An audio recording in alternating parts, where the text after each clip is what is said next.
ఈరోజు duty case ఉంది. అన్యాయంగా 2018 నుంచి ఎంఐఎం మా పైన కేసులు వేసి అన్యాయంగా ఎన్నో గెలిచి వచ్చినాము. ఆ తర్వాత కూడా హరాస్మెంట్లు చేయడము, నోటీసులు ఇవ్వడము ఇదంతా జరుగుతూ ఉంది.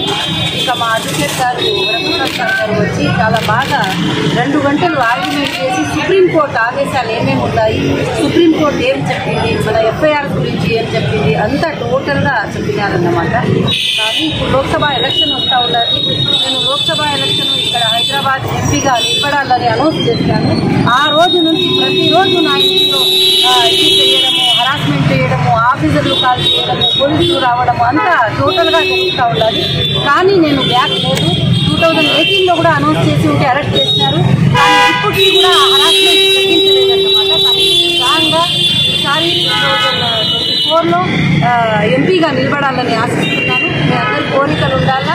కానీ ఇక్కడ హైదరాబాద్లో జరిగే అన్యాయాలు, కాస్త హైదరాబాద్లో జరిగే అన్యాయాన్ని నేను దూరం చేయాలని, పబ్లిక్కి మంచి ఒక జీవితం ఇవ్వాలని ముందుకు వచ్చినారు. అది పూర్ణం చేస్తాను. సుప్రీంకోర్టు అంతా డిసిషన్ తీసుకుని వాళ్ళకి సుప్రీంకోర్టు డైరెక్షన్ ఇచ్చేసి సుప్రీంకోర్టు ఇచ్చేసిన తర్వాత ఏ ఏజెన్సీకి మన కేసులు ఏ ఏజెన్సీకి ఎటువంటి అధికారము లేదన్నమాట.